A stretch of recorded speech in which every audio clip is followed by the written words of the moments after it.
Hey everybody, welcome back to Matt Kiteboarding, Wing Wednesdays, excuse me. Today we are going to talk about the F1 Strike 3rd, version 3 here.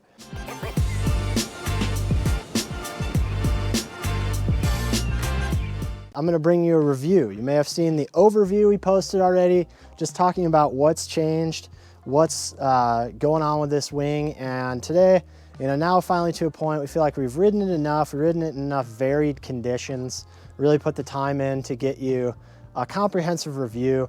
And I never like to really ride something once and then be like, hey, here's what it is. Well, we want to test it in a variety of conditions, really get our time in on it so that we can get used to it, really get adapted to the new changes and find out really in depth, what's going on there and what's to like, what's to not like. So that's what we're doing today. This is the review portion. If you want all the technical details and stuff like that, you can go to the video previous to the F1 Strike overview version 3. So today we're going to talk about the review. So after riding this wing a lot, we're talking really light days, average power, kind of middle of the road days, and completely blown out, overpowered, crazy days. I've come to really love this wing. It is without question my favorite version of the Strike so far.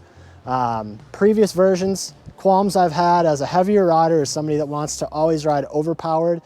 I feel like it was always a little underbuilt in terms of the Dacron layout, in terms of the canopy, and just the kind of load it can take, how easily it would deform, and then, coincidentally, eventually get to the point where that would cause premature bagging out or premature failure of the fabric.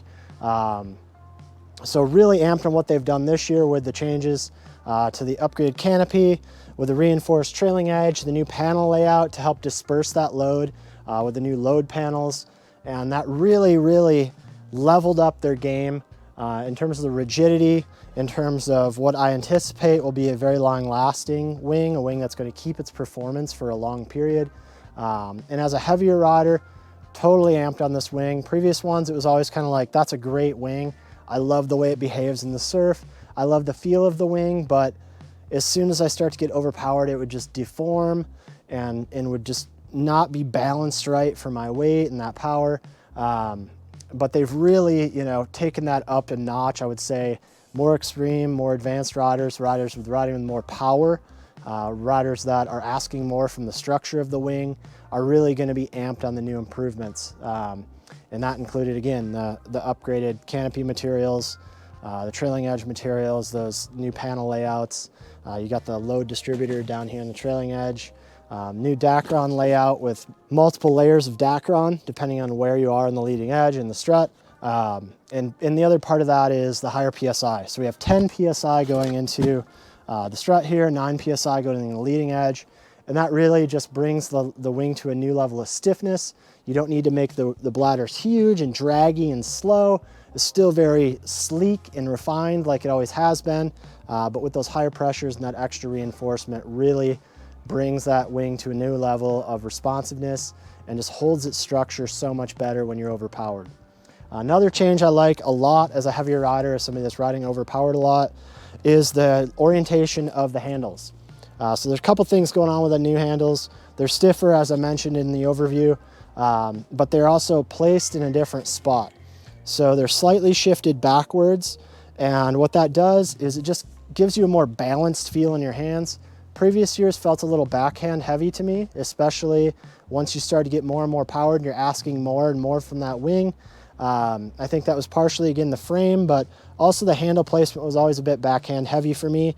Much more balanced now, especially riding overpowered, still feels comfortable. Definitely a more ergonomic way to ride, more comfortable ride from this year's wing. Same thing for the harness line.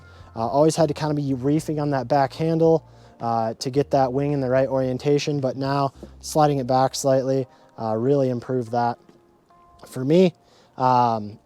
Leash, it's great leash, got the metal D-ring, so it's durable no matter the temperature, not gonna break it. It is a little small diameter wise for me with a cold water wetsuit on. I love the independent inflation. I've been asking them to do that for a few years now. I ask every brand to do that, and thankfully they listened. I don't know if they listened to me, but they listened to somebody. I got independent inflation, so you can go to different PSIs. You have isolated bladders here so that if one fails, you have the other to back you up. And it just simplifies things with regard to the bladder design. If you need to replace a bladder, there's fewer connections. The bladders are cheaper because there's fewer connections. It's one less valve to fail or leak or delaminate. So smart. Good job, F1, you're geniuses. Thank you for doing that. Anyway, back to the review. The other thing I didn't realize when I first opened this wing up and was doing the overview, so I'll mention it now, is that there's a little less dihedral in this wing. I think that's partially because the foil section of the wing is a little shallower. It's not as deep. It doesn't have as much curvature across the back edge of the wing. So you don't need so much dihedral to support that. What that gives you is just a more stable, easy to ride wing. It's faster into the wind. When you're luffing, there's less drag.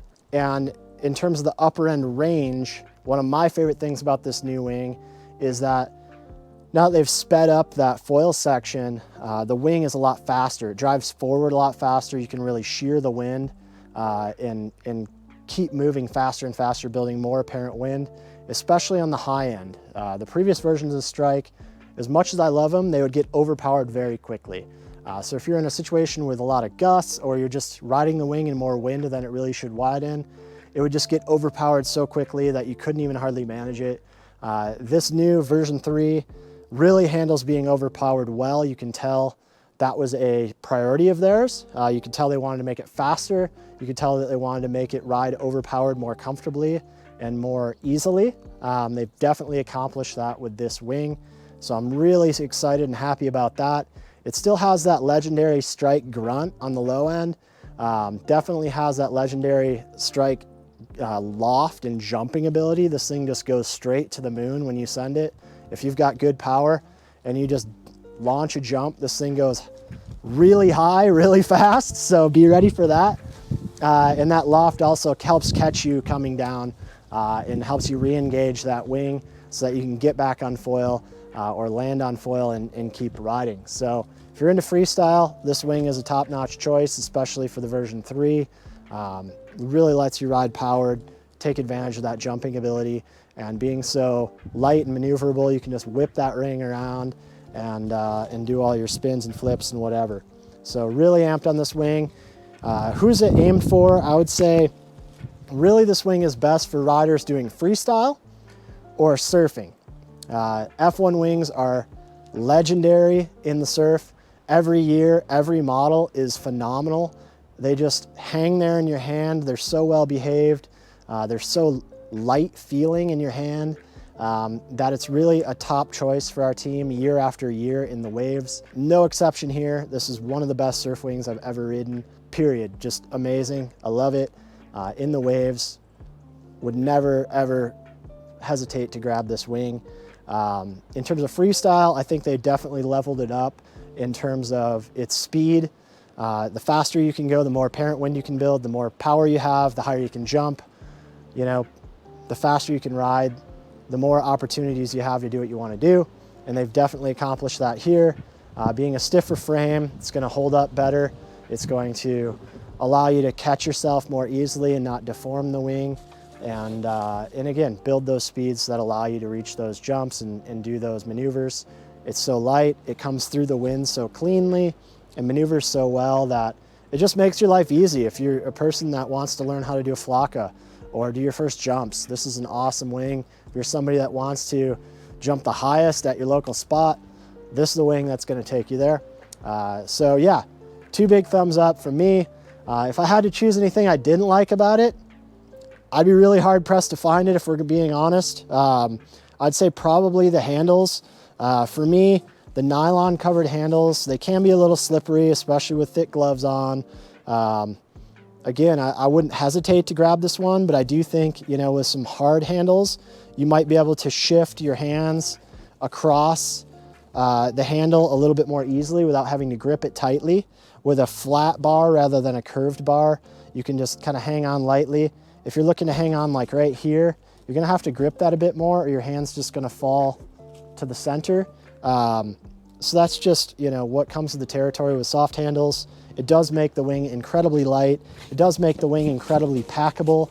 You're not gonna break these. So it's a give and a take, but if I designed this wing personally or was having it designed personally for me, I would probably want some really lightweight, really narrow diameter hard handles on this.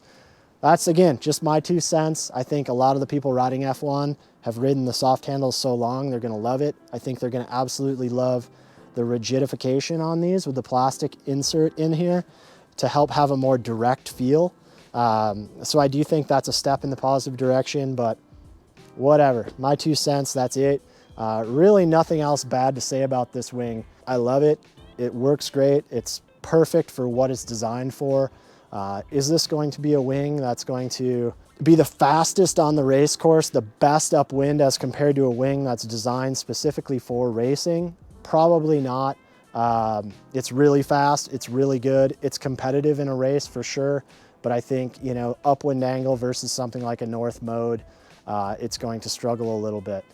So really that would be the only downside to this wing, I would say, other than maybe, you know, if you're looking for a huge range, if you're looking to ride, you know, a wing and a variance of 20 miles an hour of range or something like that, this wing is simply too grunty. It's too powerful to really do that. Once you get, you know, really overpowered, it's just not gonna be that comfortable. You can still ride it, it's just not gonna be ideal. And there are wings out there that just pull forward like a truck. They don't have that grunt. So you lose a lot of low end range of the wing like that. But with the Strike, you're gonna have great low end, really respectable high end. So for anyone free riding, doing freestyle, doing waves, this fits perfectly in that. With regard to range as compared to previous Strike models, I would say go with your same size. You're gonna gain a little top end range. You're really not gonna gain any on the bottom end. I would say you're still gonna have the same bottom end. You might need to pump, you know, one more time or something to get it going because it doesn't have that super deep canopy anymore. But once you adapt to it after a couple of hours, it's all positives, no negatives on that front. So I think it's a huge improvement. You know, anything lost in the grunt is gained with the speed you get, is gained with the rigidity of the wing as you're pumping. So nothing but the best to say about this wing. It's gonna be absolutely one of the most popular wings this year, I can guarantee it. So if you want one, get your order in now. They're gonna be hard to get, I can guarantee it. So this has been Tucker with MattKiteboarding.com. That's our review of the F1 Strike Third, version 3, Third, whatever you wanna call it. And go ahead and put any comments, questions in the comment section below. We'll get back to you. You can always reach out to us at the shop here as well. We'll see you next time.